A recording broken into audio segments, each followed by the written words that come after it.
everybody. Thanks for joining me for my talk, 40 cores and a CPU. I'm Nico Smith. People call me Sox. I'd like to thank DEF CON for having me and giving me the platform to talk and share my ideas, as well as BIC, Blacks in Cybersecurity, for allowing me to contribute to the effort of improving black spaces in technology.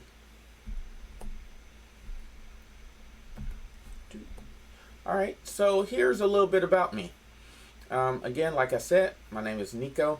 I typically go by Sox. I'm an officer in the U.S. Army National Guard with a little bit under 60 days before I return to the civilian sector. So that's great. I'm also a former C&D manager, which just simply means I'm a former cyber protection team member that held a leadership role. I'm a father, one of my favorite jobs, and I also spend a lot of my time maintaining my own infrastructure, with additional activities, being the director of Red Team Operations for Blacks in Cybersecurity, founder of Soldiers and Saints, CTF content creator, so I like to build CTFs and content that goes within. And for those of you here at the conference who are participating in Blacks in Cyber Security CTF, you'll be able to check out some of the work that I've been able to curate and put together along with my CTF development team. Also, I'm a hardware tinkerer and maker. I like to see how things work. I've also developed the first functioning cybercoin in the entire DoD, as well as the BIC technology badge that those of you who are in attendance here have the privilege of either purchasing or having. I'm also a mentor. I like to dedicate up to 30 hours a week to supporting young black entrepreneurs, students, people who are just generally interested in getting into the information security realm. I like to give my time to those people to kind of help improve the environment. A lot of people talk, when they give talks, they like to give agenda slides.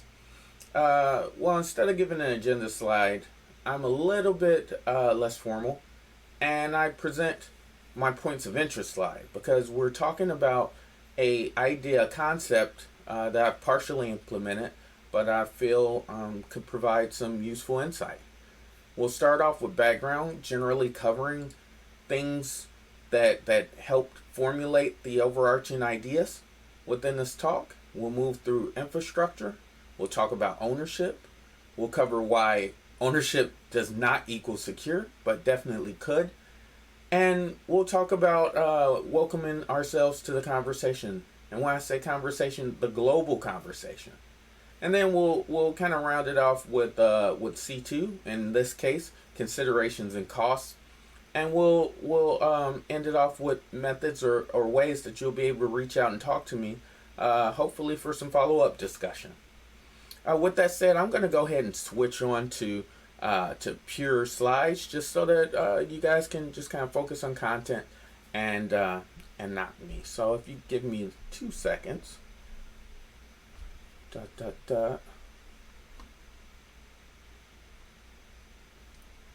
All right, there we go. So, 40 cores in a CPU. What's up with that title, Sox? As some of you may know, in the black community, 40 acres and a mule is part of a general discussion. It's something that's referred to when we talk about reparations and about our collective involvement with the creation of this great nation.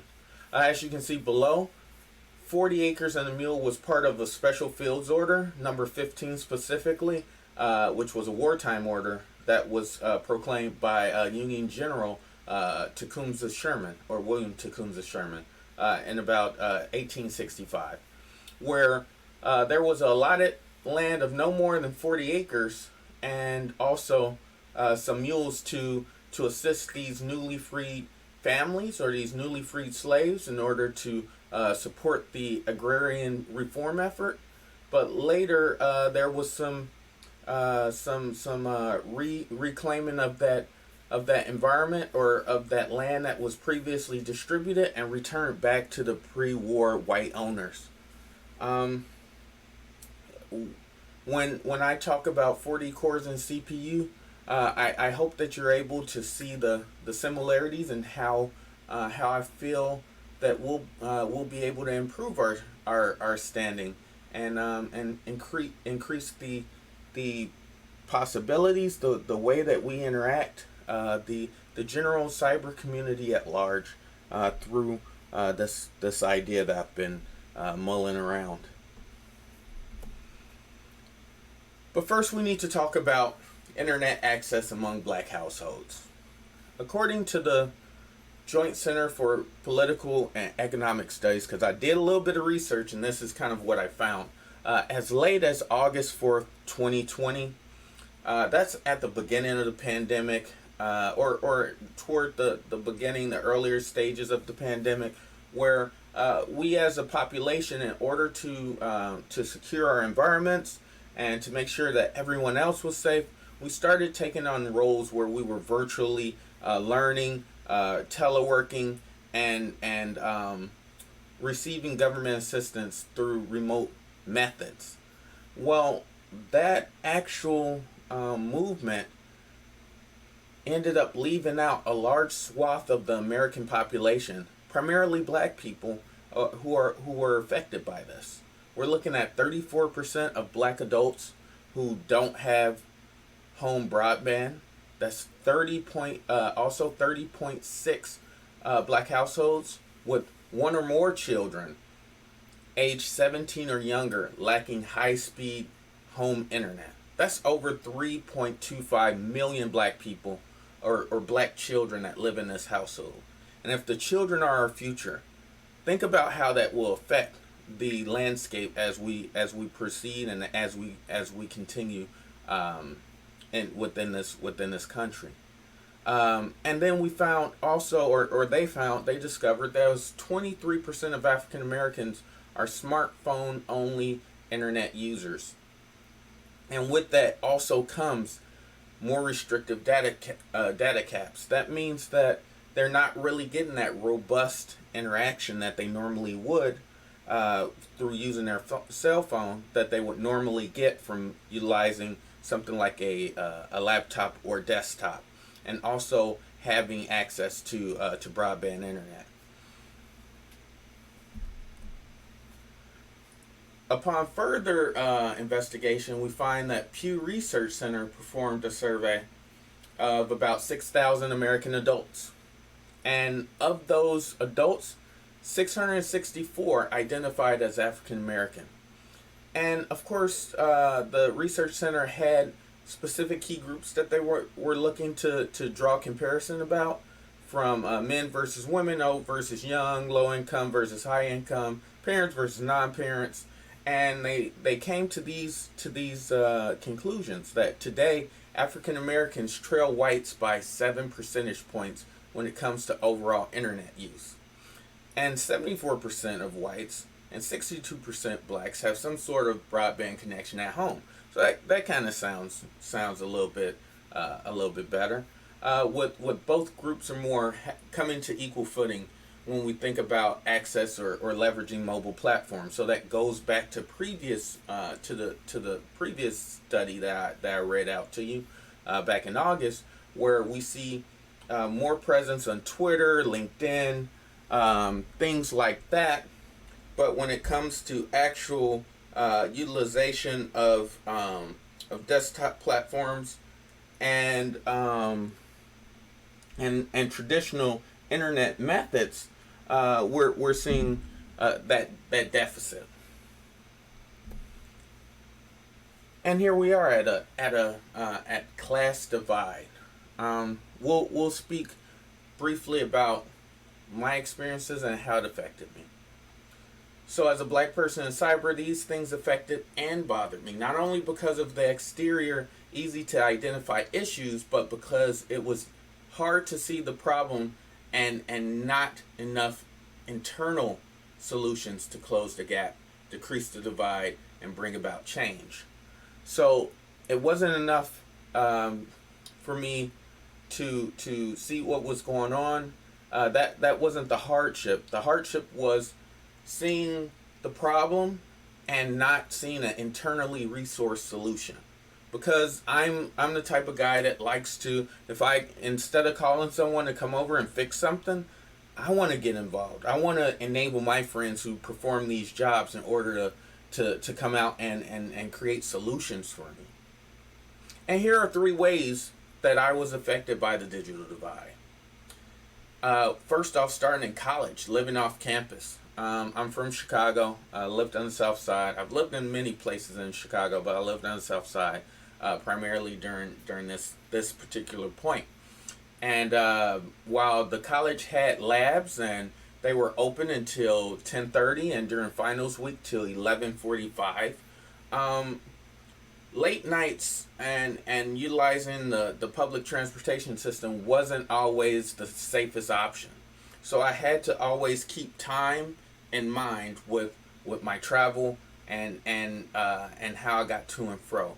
That ultimately affected, my school studies, because either I needed to wake up super early to get to class, or leave and get home around a reasonable time to perform my studies. But because I didn't have the technologies that I needed to complete my coursework, there was always a issue, competing agendas, so to speak, in order to get me through school. Also, I really didn't meet another Black American hacker or InfoSec professional until my late 20s. So along the lines of the theme of DEF CON of, don't stop the signal, the signal was there, but it wasn't so strong. I knew that they existed, I just didn't see them. And then third, when lockdown happened, and this is the most recent, when COVID, when Corona lockdown procedures happened, my friend Tamar Manasseh, she had already had a business. It was called Mothers Against Senseless Killings. Stationed in the Inglewood community of Chicago. She asked me for laptops because she started to recognize that with the remote learning model that was being implemented, there were high school students, grammar school students that were ill prepared to take on and participate in this new way. So we have a social contract, so to speak, where, hey, we all care about making sure that we're all safe, and we have issues that say, hey, we can't utilize the in school learning, but now you now need to go home. So now parents are becoming teachers, and the technologies that they need to the students need in order to be successful in the classroom are now, if not to a large major part, in whole, dependent upon the resources that the student has at home, because certain school districts are under-resourced. So that just amplified the issues that existed prior to lockdown. So what I was able to do, and what I was happy to be able to do, was I started a large collection of laptops. I got people to donate laptops. I re-imaged them, packed them up, FedExed them, and sent them out to Mass, so that the children of the Inglewood community would be able to, who were partaking in Mass programs, would be able to perform their studies and be successful in school. And so, throughout this talk, what my goal is kind of to try and unpackage a very complex question. And my main question is, could ownership of data centers, including IP blocks, bare metal servers, provide space for the Black community to have ownership in the digital domain? I'm thinking, the digital version of 40 Acres and a Mule. I also hope to explore my experiences and the perceived benefits and security concerns that may develop or disappear in this proposed solution. So I'm not saying that this is a perfect solution by any means, or that my idea is something that has never been thought about before. I'm just proposing something to get the conversation started, and I actually, had the opportunity to go out and actually try to implement some of these ideas that float around inside my head. Oh, my favorite guy, Dr. Evil. That's what we'll call it, infrastructure, right? And I posted a thought, a kind of a concept that I think is appropriate. Technical issues require well thought out solutions, the money to support longevity, and an innovative lead to set and maintain course throughout its execution. So it's not enough to see the problem and throw money at it, and it's not enough to just take infrastructure and just drop it on the corner and then say, hey, okay, now you have the means. It's the synergy between having the having understanding about what the problem is, and having a person that understands the technological means that will help aid and solve, as well as having the foresight to kind of work in such a way that they can come up with creative solutions along the way, in order to ensure that the execution is as successful as it can be given the circumstance. So with that said, let's talk about my first encounter with the need for my own infrastructure, which ultimately came through wanting to get certifications, which I think many people who are attending this talk can understand. But even more than that was the excitement to understand. I have this insatiable appetite for trying to understand just different technologies and how things work. If you guys ever get a chance to talk to my mom, she'll tell you I took apart toasters when I was 2, and telephones later on at 3, which I got electrocuted from. So these are the things that kind of drive my want to provide solutions, and I do believe the solution could be found in infrastructure. So I've been pretty lucky, and my jobs in the private sector provide me so much, such a robust experience, from being exposed to literal data centers and understanding what sysadmins, kind of how they work around, to bare metal appliances, endpoint security, and later cloud infrastructure, and these bits of exposure throughout my life would sow the seeds that would later bloom into what I'll call now the free range SOX program, right? So try to contain your laughs. If you look to your right, you'll see my very first piece of infrastructure that I purchased. I own. It's an old Dell 910 with a dumb switch, and it was called Soxbox because it had my CTF that I built, and I would actually roll it around to different conferences just to get people to become interested and try out. Well, here is where my first opportunity to put my money where my mouth is when I talk about providing solutions and getting involved.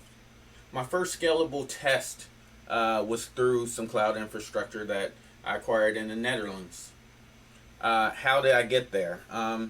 Like I said before, I like to build CTF challenges. Well, I was working with Security Blue Team and building challenges for them in the UK, and I actually met an awesome young lady named Michelle, and she was able to. I needed some infrastructure to build one of my challenges. I needed a few IPs, and she said, "Hey, well, I own a data center, so I can toss you a few for X amount of price," and it was super cheap. Like, it was not like unreasonable at all. And from that relationship, I was able to actually begin building out, a very small scalable product, right? So I discovered some things. I discovered that utilizing a cloud-based solution gave me a small technical footprint, but it also came with some other problems, because I wanted to set up a connection back to my portable server stack to traffic forward it back to my home. Took away significant scalability. However, I own a /26, and a /26 in IP terms provides me with 16 publicly routable IP addresses. So either I want to take 16 boxes and put them out on the internet that other people can use or provide services therein, or I pick and choose how I'm going to disseminate. But I now have publicly facing infrastructure. I also had the problem with, now I'm dependent on a Dutch engineer because she is an engineer, amazing network engineer, to solve my infrastructure ideas and my infrastructure issues. Well, this put me into a very specific position where I discovered that this is really great for about 10 to 20 people, but the scale not so big, right? The first time that I have to actually assist and see a working idea of how I imagine this could be was one school student back in Chicago reached out to me. It's like, hey, all I got is tablets, and I need to get homework done. Is there a way for you to help me? And I was able to take one of my boxes or two of my boxes and set up a remote environment, or a VPS, virtual private, or a virtual private machine for them to come back and be able to dial into from their tablets into a working Linux environment, which allowed them to write papers, surf the internet, and do what they needed to do in order to become successful in school. That really excited me and really lit a fire under my butt. So the next logical conclusion is I should buy a data center, right? That's logical. People think in this manner. They think this is a great idea, right? Buy a data center. I didn't buy a data center. Not yet. I haven't purchased a data center in the US yet, but I do own a few /24s. Now, the /24s actually give me 254 publicly routable IP addresses. So I went from 16 to 254 times 2, right? So I also have some bare metal appliances and a few cages, and if you look over to the pictures on your right, it's hiding my smile, but that's just a part of a rack that I'm in. I have another rack as well, but I also have more infrastructure inside of my racks than what is shown. But what this provides me is more scalability, more control, and more opportunity. I'll speak a little bit more, and I'll dive in a little bit more about opportunity in later slides, but definitely now It's like moving from your mother's basement to owning a half of a city block, and this is me actually out in my acreage, in my 40 acres, and I'm starting to plant and build, and I gotta raise a barn. I need to get a a grain mill of sorts, and this is how we're getting there. No, Bender, we will not start our own internet. That is not the idea. But let's dive into how ownership can present some different perspectives. So from ownership, and again, this is not me selling or trying to sell my product, my infrastructure at all.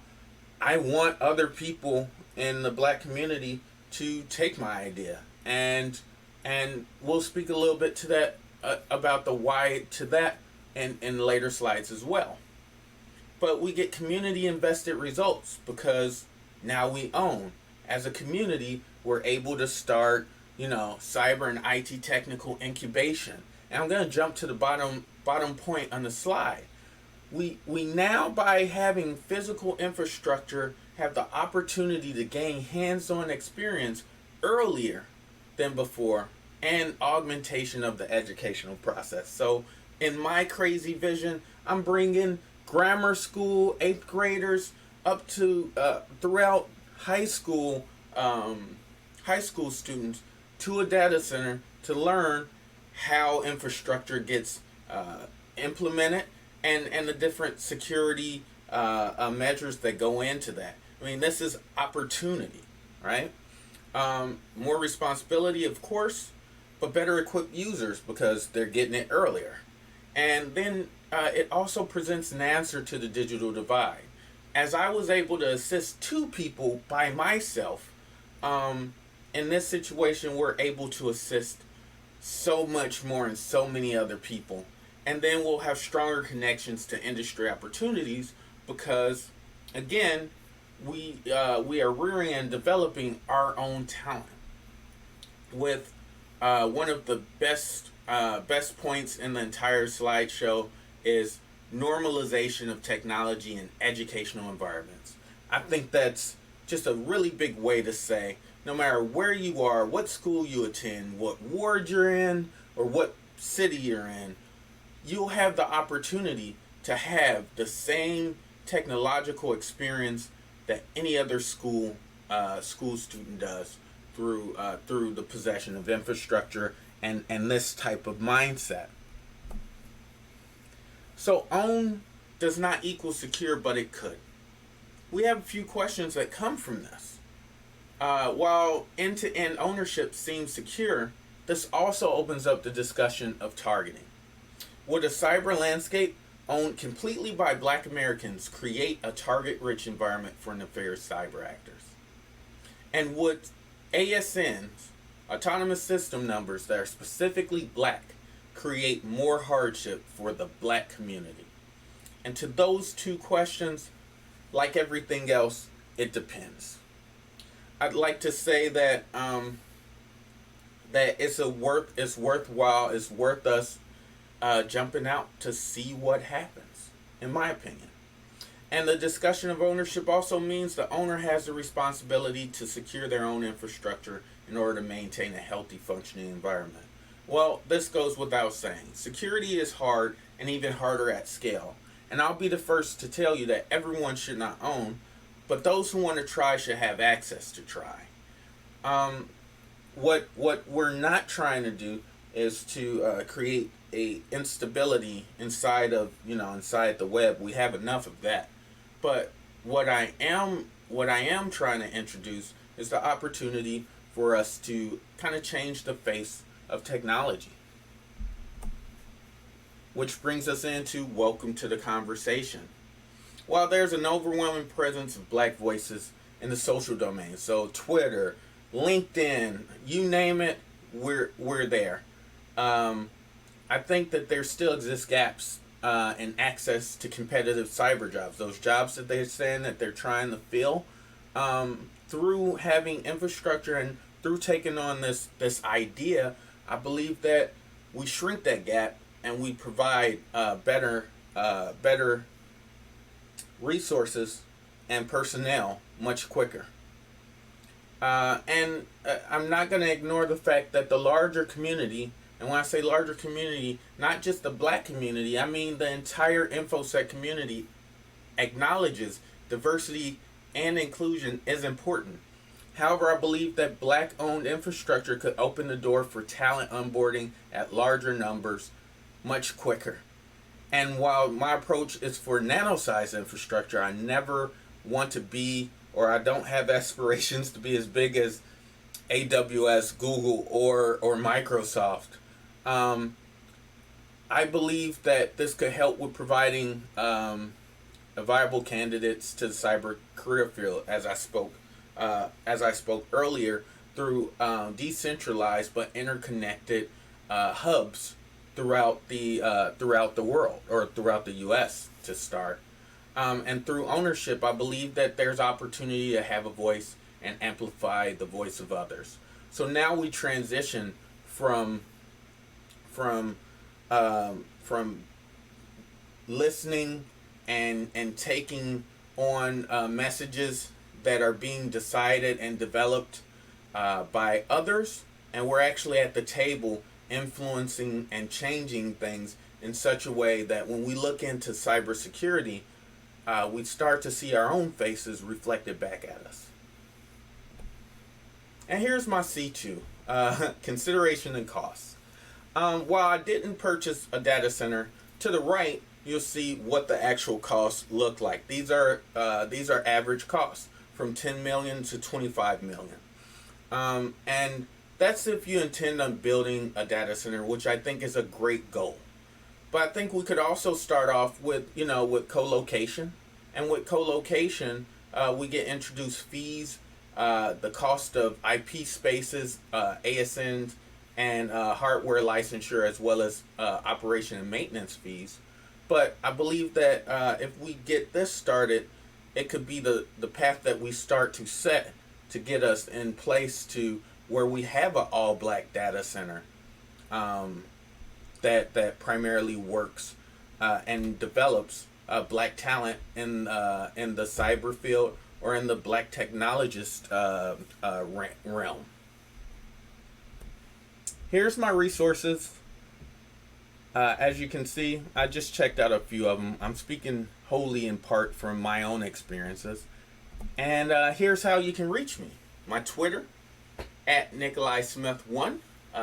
No, my name is not Nikolai. But I do like Black Russians.